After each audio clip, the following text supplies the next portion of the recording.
సూర్యాపేట జిల్లా కోదాడ నియోజకవర్గంలో ప్రముఖ రైతాంగ సాయుధ పోరాట యోధుడు దొడ్డ నారాయణరావు గారు మరణించడంతో పెద్ద ఎత్తున కూడా పరామర్శలు చేస్తా ఉన్నారు. ఆయన కుటుంబానికి సానుభూతి తెలియజేస్తా ఉన్నారు. ప్రధానంగా మాజీ మంత్రి సూర్యాపేట ఎమ్మెల్యే జగదీష్ రెడ్డి ఆయన భౌతిక దేహానికి నివాళులర్పించి పూలమాలలతో ఘనంగా కూడా నివాళులర్పించడం జరిగింది. ఆయన చూపించినటువంటి బాటలోనే పయనించాలి, ఉద్యమ స్ఫూర్తిని చాటుతూ తెలంగాణలో కూడా నిరంకుశ ప్రభుత్వం పైన అలుపెరగని పోరాటం చేయాలని కూడా ఆయన పిలుపునివ్వడం జరిగింది. దొడ్డ నారాయణరావు గారు తెలంగాణ రైతాంగ సాయుధ పోరాటంలో క్రియాశీలక పాత్ర పోషించారు, ఎంతో పేరును గడించారు, ప్రజాసేవకి ఆయన జీవితాన్ని అంకితం చేశారని కూడా జగదీష్ రెడ్డి సందర్భంగా స్మరించుకున్నారు.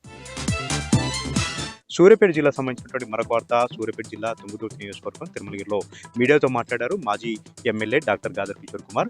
ఈ నెల 14న సీఎం రేవంత్ రెడ్డి తుంగతుర్తి నియోజకవర్గానికి వస్తున్న నేపథ్యంలో సవాల్ విసిరారు. తుంగతుర్తి నియోజకవర్గానికి గోదావరి జలాలు ఇచ్చిన తర్వాతనే రేవంత్ రెడ్డి తుంగతుర్తిలో అడుగు పెట్టాలని కూడా ఆయన సందర్భంగా సవాల్ విసరడం జరిగింది. అసలు తుంగతుర్తిలో అడుగు పెట్టడానికి ఆయనకి ఎలాంటి అర్హత లేదు, ఏ ముఖం పెట్టుకొని తుంగతుర్తి వస్తున్నాడంటూ కూడా రేవంత్ రెడ్డిని ప్రశ్నించడం జరిగింది. ఎన్నికల్లో భాగంగా బాండ్లు ఇచ్చారు, ఎన్నో హామీలు ఇచ్చారు, ఒక్క హామీని కూడా నెరవేర్చకుండా తుంగతుర్తికి ఒక్క పైసా నిధులు మంజూరు చేయకుండా ఏ ముఖం పెట్టుకొని తుంగతుర్తి గడ్డపైన అడుగు పెడుతున్నావు అంటూ కూడా రేవంత్ రెడ్డి సవాల్ ఇవ్వడం జరిగింది. ఇప్పటికైనా సరే రేవంత్ రెడ్డి ప్రజాపాలన చేయాలి, తుంగతుర్తి నియోజకవర్గానికి ఇచ్చినటువంటి హామీలన్నింటి కూడా అమలు చేయాలి. ప్రధానంగా ప్రజలకు 6 గ్యారెంటీలు ఇచ్చారు, ఎన్నో హామీలు ఇచ్చారు, వాటన్నిటి కూడా నెరవేర్చాలని కూడా గాదర్ కిషోర్ కుమార్ ఈ సందర్భంగా డిమాండ్ చేయడం జరిగింది. తుంగతుర్తి నియోజకవర్గంలో గోదావరి జలాలు ఇవ్వకపోతే కాంగ్రెస్ పార్టీకి మరణ శాసనం చేస్తాం, కాంగ్రెస్ పార్టీ నాయకులు ఎక్కడికక్కడ తరిమి కొడతామంటూ కూడా ఆయన ఈ సందర్భంగా మరొకసారి కూడా పునరుద్ధరించారు. ఇప్పటివరకు కూడా కన్నెపల్లి పంప్ హౌజులు ఆన్ చేస్తే పుష్కలంగా నిలిచే అవకాశం ఉన్నప్పుడు కూడా కేవలం కేసీఆర్ గారి పైనటువంటి కోపంతో కాళేశ్వరాన్ని బదనాం చేసినటువంటి పనిలో భాగంగానే పంపులు ఆన్ చేయకుండా తుంగతుర్తి నియోజకవర్గంలో పొలాలని కూడా ఎండబెడుతున్నారంటూ కూడా గాదర్ కిషోర్ కుమార్ సందర్భంగా విమర్శించారు. నల్గొండ జిల్లా వార్తలు ఒకసారి చూద్దాం. నల్గొండ జిల్లా షాలిగురారు మండలం ఉట్కూరు గ్రామంలో ఇందిరం మిల్లులో పెద్ద ఎత్తున గోల్మాల్ జరిగిందంటూ గ్రామస్తులందరూ కూడా నిరసన కార్యక్రమం దిగారు. గ్రామంలో 72 దళిత కుటుంబాలుంటే ఒక్కరికి కూడా ఇందిరం మిల్లు ఇవ్వకుండా మొండి చేయి చూపారంటూ కూడా వాళ్ళు పెద్ద ఎత్తున ఆరోపణ చేస్తూ నిరసన కార్యక్రమం దిగారు. గ్రామ పంచాయతీ కార్యదర్శిని నిలదీయడం జరిగింది. కేవలం డబ్బుల్లో ఉన్న వారికి అవినీతికి పాల్పడుతూ లంచాలు ఇచ్చిన వారికి మాత్రమే ఇందిరం మిల్లు ఇస్తున్నారంటూ కూడా వాళ్ళ సందర్భంగా ఆగ్రహం వ్యక్తం చేయడం జరిగింది. తుంగతుర్తి నియోజకవర్గంలో ఏ గ్రామంలోనైనా సరే కాంగ్రెస్ పార్టీ నాయకులు ఇందిరమ్మ కమిటీలో అవినీతికి పాల్పడుతూ డబ్బులు తీసుకుని ఇందిరం మిల్లు మంజూరు చేస్తున్నారు అంటూ కూడా వాళ్ళు ఆరోపించారు. నిజమైనటువంటి పేదలను మరిచారు, అనర్హులు మాత్రమే ఇందిరం మిల్లు ఇస్తున్నారంటూ కూడా వాళ్ళ సందర్భంగా ఆగ్రహం వ్యక్తం చేశారు. ఇప్పటికైనా సరే కలెక్టర్, ఎంఆర్ఓ, ఆర్డీఓలు పారదర్శకంగా సర్వే నిర్వహించి నిజమైనటువంటి పేదలకు, నిజమైనటువంటి అర్హులకు ఇందిరం మిల్లు ఇవ్వాలంటూ కూడా వాళ్ళు డిమాండ్ చేస్తున్నారు.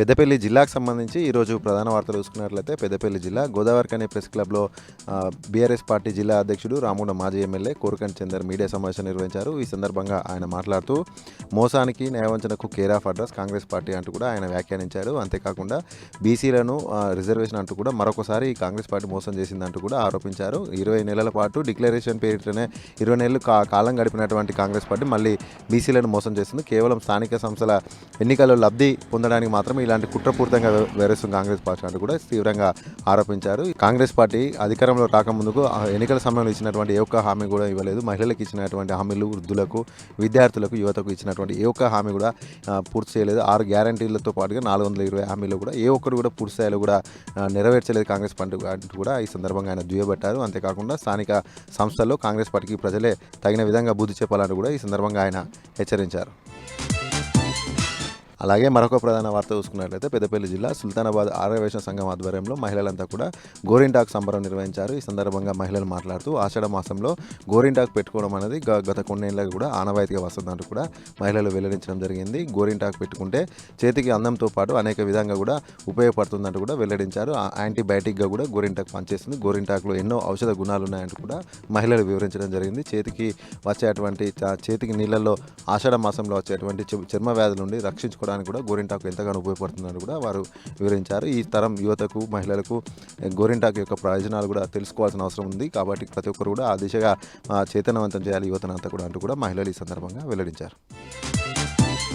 అలాగే మరొక ప్రధాన వార్త చూసుకున్నట్లయితే పెద్దపల్లి జిల్లా కలెక్టర్ కోయా శ్రీహర్ష రామగుండం మున్సిపల్ కార్పొరేషన్లోని పలు డివిజన్లలో ఆకస్మికంగా పర్యటించారు. ఈ సందర్భంగా కళ్యాణ్ నగర్, శివాజీ నగర్, ఊర్వశి థియేటర్, సిరి ఫంక్షన్ హాల్, అడ్డగుంటపల్లి వంటి పలు నగరాల్లో కూడా పూర్తి స్థాయిలో కూడా అక్కడ జరుగుతున్నటువంటి సీసీ రోడ్ల పనితీరు, అలాగే మురుగు కాలువల యొక్క పనితీరు, పారిశుద్ధ్యం పైన కూడా పూర్తి స్థాయిలో ఆయన విస్తృతంగా తనిఖీ చేయడం జరిగింది. అనంతరం రామగుండం మున్సిపల్ కార్పొరేషన్ కార్యాలయంలో ఉన్నతాధికారులతోటి సమీక్ష సమావేశం నిర్వహించారు. ఈ సందర్భంగా సీజనల్ వ్యాధులు అవకాశాలు ఉన్న నేపథ్యంలో ప్రతి ప్రధాన కాలువ నాలాల వద్ద కూడా పూర్తి స్థాయిలో కూడా పారిశుద్ధ నిర్వహణ చేపట్టాలి. అంతేకాకుండా ఏదైతే ప్రారంభంలో ఉన్నటువంటి సిసి రోడ్లన్నీ కూడా ఆలస్యం జరుగుతున్నాయి కాబట్టి వెంటనే వాటిపైన కూడా తగిన దృష్టి సారించి కూడా వెంటనే పనులు పూర్తయ్యే విధంగా చేయాలంటూ కూడా ఆదేశించడం జరిగింది. సీజనల్ వ్యాధులు ప్రబలకుండా ముఖ్యంగా ప్రతి ఒక్క లైన్కి కూడా వారానికి 2 సార్లు కూడా ఫాగింగ్ చేయాలంటూ కూడా సూచించారు. అవసరమైతే మరిన్ని ఫాగింగ్ యంత్రాలను కూడా కొనుగోలు చేయాలంటూ కూడా జిల్లా కలెక్టర్ కోయ శ్రీహర్ష అధికారులను ఆదేశించడం జరిగింది.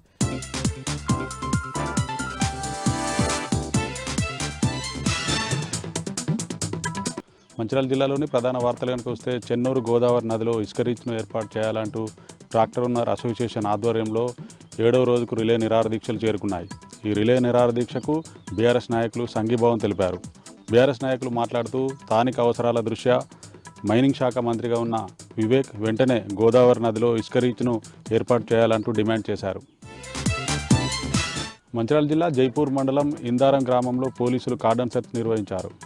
పలు వాహనాల డాక్యుమెంట్లను పరిశీలించి సైబర్ నేరాలు, మత్తు పదార్థాల నిర్మూలనకై ప్రజలకు అవగాహన కల్పించారు పోలీసులు. ఈ కార్యక్రమంలో జైపూర్ ఏసీపీ వెంకటేశ్వర్లు పాల్గొన్నారు.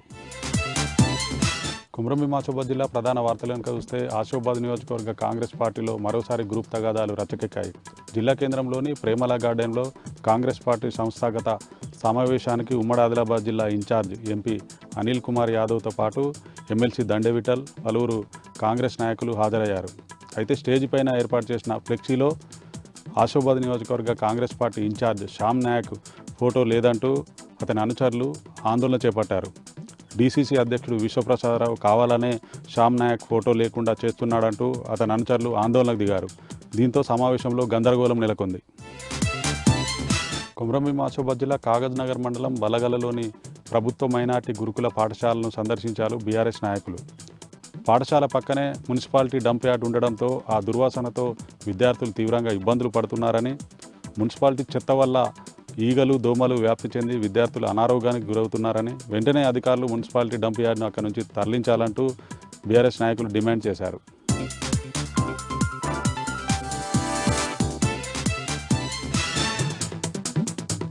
వరంగల్ జిల్లా ప్రధాన వార్తలు పరిశీలించినట్లయితే వరంగల్ ఏఎంజెం ఆసుపత్రిలో నిన్న మృతదేహం తారుమారైన ఘటనకు సంబంధించి విస్తుపోయే నిజాలు బయటకు వస్తున్న సందర్భం కనిపిస్తూ ఉంది. జూలై 9వ తేదీన తొర్రూరు పట్టణంలో కుమారస్వామి అనే వ్యక్తి అపస్మారక స్థితికి గురికాగా అతన్ని ఎంజెం ఆసుపత్రికి తీసుకొచ్చారు. అదే రోజు జీఆర్పీ పోలీసులు అందించిన సమాచారం మేరకు రైల్వే ట్రాక్, వరంగల్ పరిధిలోని రైల్వే ట్రాక్ దగ్గర తీవ్రమైన గాయాలతో పడి ఉన్నటువంటి ఓ వ్యక్తిని కూడా ఎంజెం ఆసుపత్రికి తీసుకొచ్చారు. ఈ క్రమంలోనే ఎంజెం ఆసుపత్రికి తీసుకొచ్చిన తీవ్ర గాయాలైనటువంటి ఆ వ్యక్తి మృతి చెందాడు. ఈ క్రమంలోనే అక్కడికి వచ్చినటువంటి కుమారస్వామి భార్యను ఆ మృతదేహాన్ని చూపించిన సందర్భంలో ఆమె గుర్తించలేదు. ఎందుకంటే కుమారస్వామికి సంబంధించిన భార్య అతని కుటుంబ సభ్యులతో చాలా కాలంగా జీవించడం లేదు. ఈ క్రమంలోనే భార్య అతని బావమరిది కూడా కుమారస్వామిని గుర్తించకపోవడంతో ఆ చనిపోయిన వ్యక్తికి సంబంధించి మైలారం గ్రామానికి, ఏదైతే రాయపర్తి మండలం మైలారం గ్రామానికి తీసుకువెళ్ళిన తర్వాత కుమారస్వామి కూతురు, అతని తోబుట్టువులు ఇది మా కుమారస్వామి మృతదేహం కాదని గుర్తించిన నేపథ్యంలో మళ్ళీ ఎంజెం ఆసుపత్రి అధికారుల నిర్లక్ష్యం బయటపడిన పరిస్థితి. ఈ క్రమంలోనే మళ్ళీ కుమారస్వామి జాడ వెతికిన పరిస్థితుల్లో మానసిక చికిత్స వార్డులో అతను చికిత్స పొందుతున్న సందర్భం కనిపిస్తూ ఉంది. ఆ గుర్తు తెలియని వ్యక్తి ఎవరనేది తెలియాల్సి ఉంది. పూర్తి స్థాయిలో ఈ ఘటనకు సంబంధించి ఆసుపత్రి సూపరింటెండెంట్ మీడియాతో మాట్లాడిన సందర్భం కనిపిస్తూ ఉంది. ఈ ఘటనలో పోలీస్ అవుట్ పోస్ట్కు సంబంధించిన ఒక కానిస్టేబుల్ నిర్లక్ష్యం దీనికి కారణమని ఆయన వివరణ ఇచ్చిన సందర్భం కనిపించింది. వరంగల్ జిల్లా నుంచి మరో ప్రధాన వార్త పరిశీలించినట్లయితే నల్లవెల్లి మండల కేంద్రంలోని పిఎస్సిఎస్ కేంద్రం వద్ద ఉదయం నుంచే రైతులు యూరియా కోసం బారులు తీరి కనిపించిన సందర్భం కనిపిస్తూ ఉంది. యూరియా పిఎస్సిఎస్ సెంటర్కు వచ్చిందన్నటువంటి సమాచారం తెలుసుకున్న చుట్టుపక్కల గ్రామాల ప్రజలు అక్కడికి పెద్ద సంఖ్యలో రావడం కనిపించింది. ఉదయం 6 గంటల నుంచే రైతాంగం అక్కడ పడిగాపులు పడుతూ కనిపించారు. ప్రధానంగా కావాల్సినన్ని బస్తాలు యూరియా ఇవ్వడం లేదని ఆ రైతాంగం అంతా ఆవేదన వ్యక్తం చేస్తూ ఉన్న సందర్భం కనిపిస్తూ ఉంది. బీఆర్ఎస్ హయాంలో యూరియా కోసం ఎప్పుడూ గోసపడలేదని ఆ రైతాంగం అంతా చెప్తా ఉన్నారు.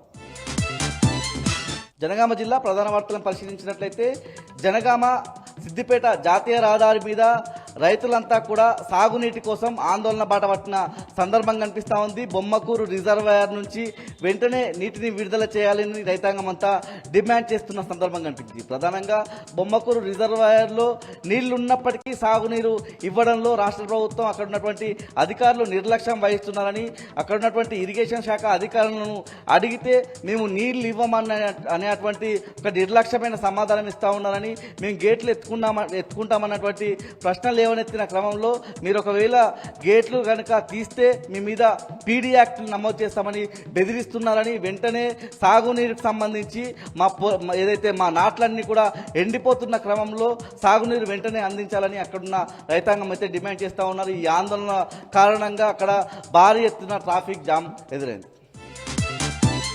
ములుగు జిల్లా ప్రధాన వార్తలను పరిశీలించినట్లయితే ఏటూరు నగరం వై జంక్షన్ దగ్గర పోలీసులు వాహనాలు తనిఖీలు చేశారు. ఈ క్రమంలోనే ఒక స్కూటీలో గంజాయి తరలిస్తున్న ఓ మహిళను అదుపులోకి తీసుకున్నారు. ఆమె దగ్గర నుంచి స్కూటీ అదేవిధంగా 230 గ్రాముల గంజాయిని స్వాధీనపరుచుకొని ఆమెను విచారిస్తున్నారు.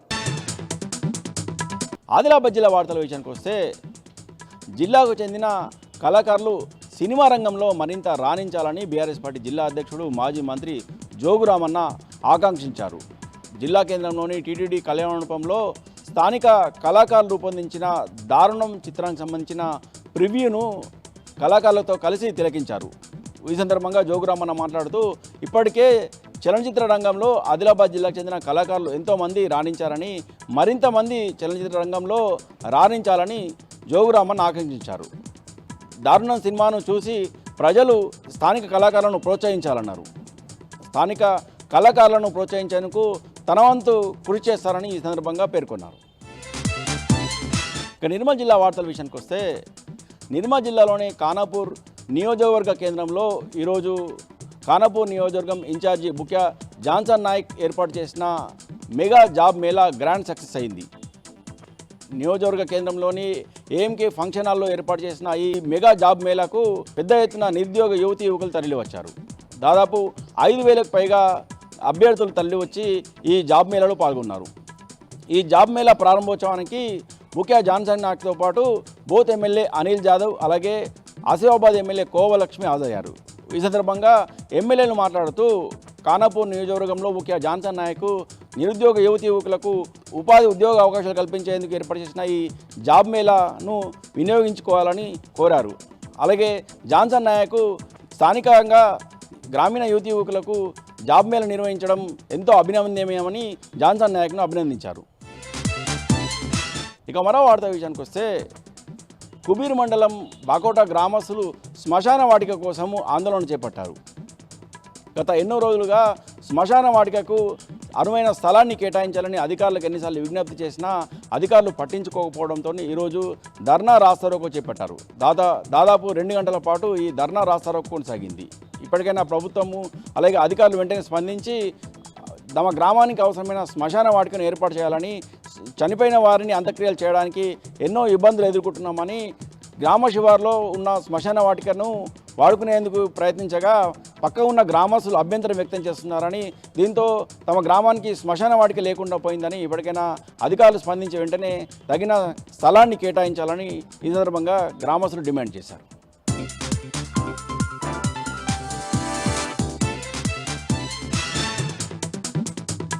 నారాయణపేట జిల్లా సెల్ఫీ దిగుదామని చెప్పి భర్తను భార్య కృష్ణానదిలోకి తోసేసిన ఘటన నారాయణపేట జిల్లా కృష్ణా మండలం కర్ణాటక సరిహద్దులో చోటు చేసుకుంది.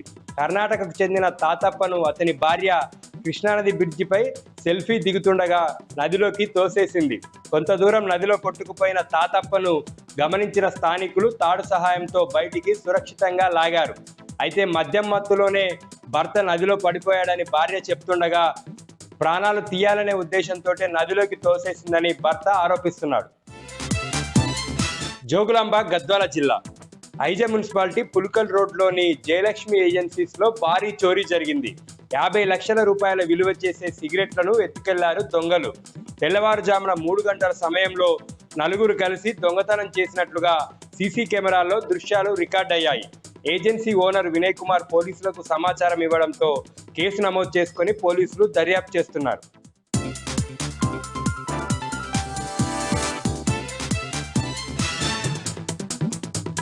జగిత్యాల జిల్లా నుంచి ఇవాళ వార్తలు ఒకసారి పరిశీలిస్తే జగిత్యాల జిల్లా కేంద్రంలోని బీఆర్ఎస్ పార్టీ కార్యాలయంలో మాజీ మంత్రి రాష్ట్ర మాజీ సంక్షేమ శాఖ మంత్రి కొప్పుల ఈశ్వర్ ఇవాళ మీడియా సమావేశం నిర్వహించారు. జిల్లా అధ్యక్షులు విద్యాసాగర్ రావు కూడా పాల్గొన్నారు. ఈ క్రమంలో మాట్లాడుతూ జగిత్యాల అంటే రాష్ట్ర వ్యాప్తంగా కూడా కాంగ్రెస్ పార్టీ పథకాలు అమలు చేయడంలో విఫలమైంది. రైతులకు రైతు భరోసా ఎక్కడికి పోయింది, అలాగే బీసీల డిక్లరేషన్ సంబంధించి కూడా క్లారిటీ లేదనేటువంటి అంశాన్ని చెప్పడం జరిగింది. దీంతోపాటు రైతులకు 15,000 రూపాయల భరోసా ఇస్తా అని చెప్పారు. కానీ ఆ భరోసాను ఇప్పుడు తూట్లు పొడిచారు. 2 లక్షల రూపాయల 2 లక్షల మందికి ఉద్యోగాలు ఇస్తామని చెప్పినప్పటికీ కూడా ఆ 2 లక్షల ఉద్యోగాలు ఎక్కడికి పోయాయని కూడా తీవ్రంగా ప్రభుత్వంపై మండిపడ్డారు. కాంగ్రెస్ ప్రభుత్వం కేవలం 420 హామీస్ ఇచ్చి 420 లాగా వ్యవహరిస్తుందని ఈ సందర్భంగా మాజీ మంత్రి కొప్పులేశ్వర్ అన్నారు. ఈ కార్యక్రమంలో జిల్లా అధ్యక్షులు బీఆర్ఎస్ పార్టీ విద్యాసాగర్ రావు, అలాగే జెడ్పీ మాజీ చైర్పర్సన్ వసంత పాల్గొన్నారు. జగిత్యాల జిల్లా వ్యాప్తంగా పోలీసుల దాడులు కొనసాగుతున్నాయి, పోలీసుల తనిఖీలు కొనసాగుతున్నాయి. ఎక్కడైనా కూడా అంటే వాహనాలకు నెంబర్ ప్లేట్ లేకపోవడము, అలాగే సైలెన్సర్లు బుల్లెట్ వాహనాలకు సైలెన్సర్లు కూడా అంటే పర్మిషన్ లేని సైలెన్సర్లు ఉండడం లాంటి అంశాలపైన ఇవాళ మొత్తం పూర్తిగా కూడా పోలీసులు అయితే తనిఖీలు నిర్వహించారు. ఈ క్రమంలో దాదాపు 319 వాహనాలను అయితే పోలీసులు పట్టుకున్నారు. ఈ క్రమంలో పోలీసులు మాట్లాడుతూ ఎక్కడైనా కూడా ఇల్లీగల్గా వాహనాలకు నెంబర్ ప్లేట్ లేకపోయినా కూడా నెంబర్ ప్లేట్ సరిగా లేకపోయినా, అలాగే బుల్లెట్ వాహనాలకు అధునాతనమైనటువంటి అంటే పర్మిషన్ లేనటువంటి సైలెన్సర్లు వాడినా కూడా తీవ్రమైన చర్యలు ఉంటాయని సందర్భంగా హెచ్చరించారు. వారందరికీ కౌన్సిలింగ్ నిర్వహించి ఆ సైలెన్సర్లు తీసేసి నెంబర్ ప్లేట్ లేని వాహనాలకు నెంబర్ ప్లేట్లు వేయించి అలాగే సైలెన్సర్లు కూడా తొలగించడం జరిగింది. ఇవి జిల్లా వ్యాప్తంగా ఉన్నటువంటి వార్తలు.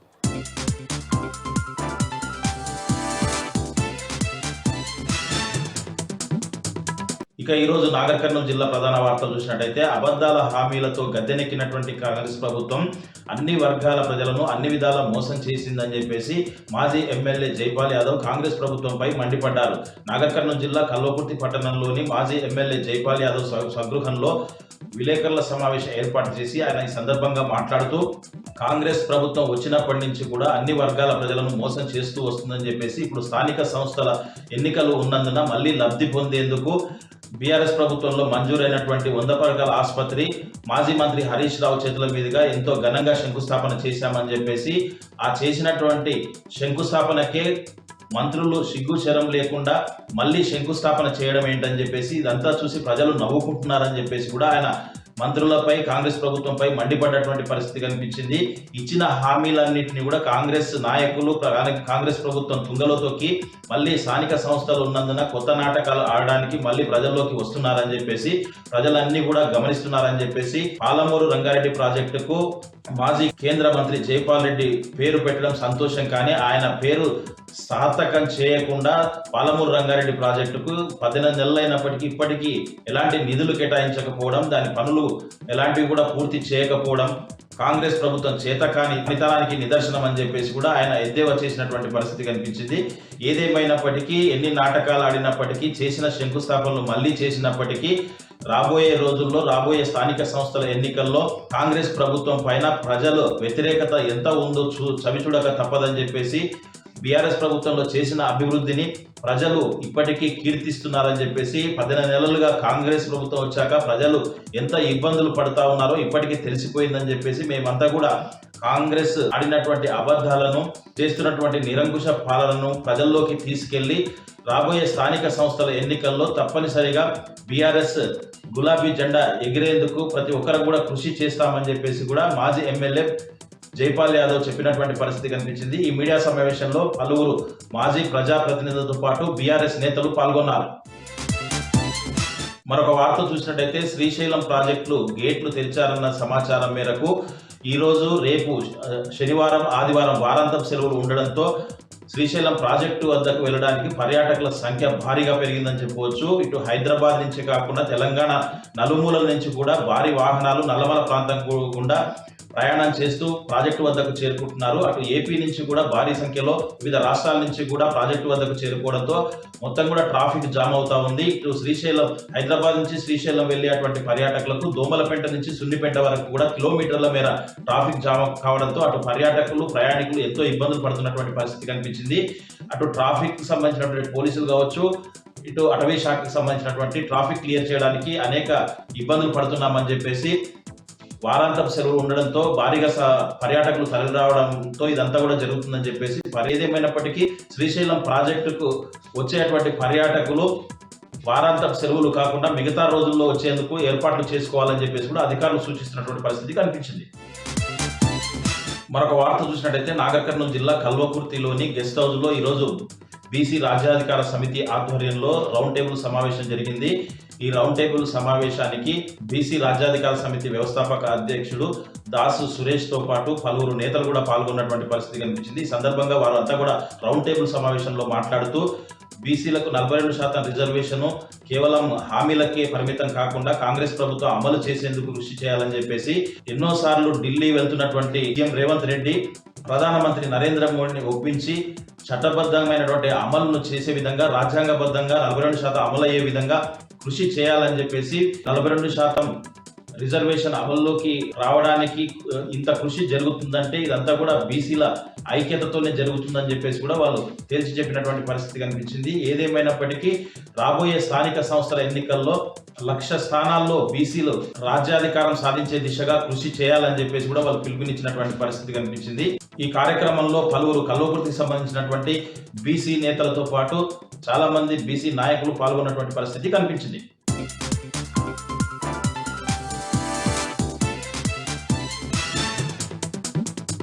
ఛత్తీస్గఢ్లో మావోయిస్టుల లొంగుబాటు పర్వం కొనసాగుతుంది. బీజాపూర్, నారాయణపూర్ జిల్లాల్లో నిన్న మొన్న మావోయిస్టులు లొంగిపోగా ఇవాళ సుక్మా జిల్లాలో పెద్ద ఎత్తున మావోయిస్టులు పోలీసులు ఎదురు లొంగిపోయారు. సుక్మా జిల్లా ఎస్పీ కిరణ్ చాహ్నా ఎదుట 23 మంది మావోయిస్టులు లొంగిపోగా అందులో 9 మంది మావోయిస్టులు ఆ పార్టీకి అత్యంత కీలకమైనటువంటి వ్యక్తులుగా వ్యవహరించినట్లు సుక్మా పోలీసులు గుర్తించారు. లొంగిపోయినటువంటి 23 మందిలో ఒక డీవీసీఎం క్యాడర్ ఉన్నటువంటి మావోయిస్టు, అట్లాగే పీపీసీఎం క్యాడర్ మావోయిస్టులు 6, ఏసీఎం క్యాడర్ మావోయిస్టులు 4 ఉన్నట్టుగా తెలియజేశారు. గతంలో సుక్మా ఐఏఎస్ అధికారిగా పనిచేసినటువంటి అలెక్స్ పాల్ మీనన్ను కిడ్నాప్ చేసినటువంటి ఘటనలో కీలక సూత్రధారిగా వ్యవహరించినటువంటి లోకేష్ అనే మావోయిస్టు లీడర్ కూడా లొంగిపోయిన 23 మందిలో ఉన్నట్టుగా గుర్తించారు. ఈ 23 మంది మీద దాదాపు 1,18,00,000 రూపాయల రివార్డు ఉన్నట్టుగా కూడా సుక్మా పోలీసులు ప్రకటించారు. లొంగిపోయినటువంటి మావోయిస్టులంతా గతంలో అనేక విధ్వంసకర సంఘటనలో పాల్గొన్నట్టుగా తెలిపినటువంటి పోలీసులు లొంగిపోయిన 23 మందిలో 4 మావోయిస్టు పార్టీ జంటలు ఉన్నట్టుగా తెలియజేశారు. తక్షణమే ఆయుధాలు వీడాలని ఛత్తీస్గఢ్ ప్రభుత్వం కల్పిస్తున్నటువంటి పునరావాస ప్యాకేజ్ తీసుకొని జనజీవన సంస్థలో కలవాలంటూ మావోయిస్టు పార్టీకి సుక్మా జిల్లా పోలీసులు పిలుపునిచ్చారు. అటు ఛత్తీస్గఢ్తో పాటు ఇటు తెలంగాణలోనూ మావోయిస్టు పార్టీకి సంబంధించినటువంటి కీలక సభ్యుల లొంగుబాటు కొనసాగబోతుంది. భద్రాద్రి కొత్తగూడెం జిల్లా ఎస్పీ రోహిత్ రాజ్ ఎదుట ఇవాళ 6 మావోయిస్టులు లొంగిపోయారు. వీరంతా కూడా గతంలో విధ్వంసకర సంఘటనలో పాల్గొన్నట్టుగా భద్రాద్రి జిల్లా పోలీసులు ప్రకటించారు. లొంగిపోయిన 6 మావోయిస్టులకు తక్షణ సాయం కింద 25,000 రూపాయల చొప్పున సాయం అందించినట్టుగా జిల్లా పోలీసులు ప్రకటించారు. గత కొంతకాలంగా మావోయిస్టుల పార్టీకి సంబంధించినటువంటి కీలకమైనటువంటి వ్యక్తులతో లొంగిపోతున్నారని తెలిపినటువంటి భద్రాద్రి జిల్లా పోలీసులు 2025 జనవరి నుంచి నేటి వరకు భద్రాద్రి పోలీసులు చేపట్టిన ఆపరేషన్ చేయుతకు ఆకర్షితులైనటువంటి 300 మంది మావోయిస్టులు లొంగిపోయినట్టు ప్రకటించారు. అడవిని ఆయుధాన్ని విడి జనజీవన స్రవంతిలో కలవాలని పిలుపునిస్తున్నటువంటి భద్రాద్రి జిల్లా ఎస్పీ మావోయిస్టు పార్టీకి సంబంధించినటువంటి కీలక సభ్యులు కావచ్చు, దళ సభ్యులు ఎవరైనా సరే లొంగిపోతే పునరావాస ప్యాకేజీతో పాటు ఉద్యోగ ఉపాధి అవకాశాలు కల్పించేటువంటి ప్రయత్నం చేస్తామని చెప్పారు. ఆదివాసీలు మావోయిస్టులకు సహకరించొద్దు, అభివృద్ధి నిరోధకులుగా మారొద్దంటూ ఎస్పీ రోహిత్ రాజ్ పిలుపునిచ్చారు. ఖమ్మం జిల్లా ముదిగొండ మండలంలో కోతులు, కుక్కలు స్వైర విహారం చేస్తున్నాయి. కనపడే వారినల్లా గాయపరుస్తూ భయభ్రాంతులకు గురి చేస్తున్నాయి. ఒకరోజే వివిధ గ్రామాల్లో 4గురిని గాయపరచడంతో జనం భయాందోళనకు గురవుతున్నటువంటి పరిస్థితి. పాఠశాలకు వెళ్తున్నటువంటి సోఫియా అనేటువంటి విద్యార్థి పైన వీధి కుక్క దాడి చేసింది. అదే గ్రామంలో సీతారామంలో ఉన్నటువంటి వ్యక్తి మీద దాడి చేసినటువంటి వీధి కుక్క విచక్షణ రహితంగా గాయపరిచింది. మరొక గ్రామంలో తులసి, సంధ్యార అనేటువంటి 2 మహిళల మీద కోతులు దాడి చేసి గాయపరచగా ఈ 4గురిని ముదిగొండ పిహెచ్సికి తరలించి చికిత్స అందించారు. విచక్షణ రహితంగా కోతులు, కుక్కలు దాడి చేస్తుండటంతో జనం భయభ్రాంతులకు గురవుతున్నారు. తక్షణమే ఈ పెరిగిపోయినటువంటి కోతులు, కుక్కలను అదుపులోకి తీసుకురావాలని అధికారులు దీని మీద దృష్టి పెట్టాలని కోరుతున్నారు. బయటికి వెళ్లాలంటే భయపడుతున్నామని తక్షణమే కోతుల, కుక్కల బెడద నుంచి రక్షణ కల్పించాలని కోరుతా ఉన్నారు. ఇక భద్రాచలం దగ్గర వరద ఉధృతి కొనసాగుతుంది. గత 2 రోజులుగా భారీగా పెరుగుతూ వచ్చినటువంటి వరద ఇవాళ సాయంత్రానికి శాంతించి 41.30 అడుగుల దగ్గర ప్రశాంతంగా కొనసాగుతుంది. స్థిరంగా గోదావరి నీటి ప్రవాహం ఉన్నట్టుగా సిడబ్ల్యూసీ అధికారులు తెలియజేశారు. దాదాపు 8,52,000 క్యూసెక్ల నీరు దిగువకు వెళ్తున్నట్టుగా తెలిపారు. ఎగువన కురుస్తున్నటువంటి వర్షాలు తగ్గుముఖం పట్టడంతో ఇక వరద తగ్గుముఖం పడుతుందని, భద్రాచలం దగ్గర కూడా క్రమంగా వరద ఉధృతి తగ్గుతుందని తెలియజేశారు. గత 2 రోజులుగా కురుస్తున్నటువంటి వర్షాల కారణంగా భద్రాచలం దగ్గర గోదావరి ఉధృతి పెరగగా ములుగు ఛత్తీస్గఢ్ సంబంధించినటువంటి పరిసర సరిహద్దు ప్రాంతంలో ఉన్నటువంటి జాతీయ రహదారి 163 దగ్గర టేకులగూడెం గ్రామ సమీపంలో లోయర్ బ్రిడ్జి దగ్గరికి నీళ్ళు వచ్చి చేరడంతో రాకపోకలు నిలిపేశారు. 2 వైపులా కూడా కిలోమీటర్ల కొద్దీ ట్రాఫిక్ జామ్ అయింది. ఇంకా క్లియర్ అవ్వలేదని చెప్తున్నారు. గోదావరి వరద ఉధృతి తగ్గితే జాతీయ రహదారి 163 మీద వాహనాలను అనుమతిస్తామని అధికారులు తెలియజేశారు. లోతట్టు ప్రాంతాల దగ్గరకు సంబంధించినటువంటి ప్రాంతాల్లో బ్యారికేడ్లు ఏర్పాటు చేసినటువంటి అధికారులు ఎవరు కూడా గోదావరి పరివాహక ప్రాంతంలోకి వెళ్లకుండా జాగ్రత్తలు తీసుకుంటున్నారు.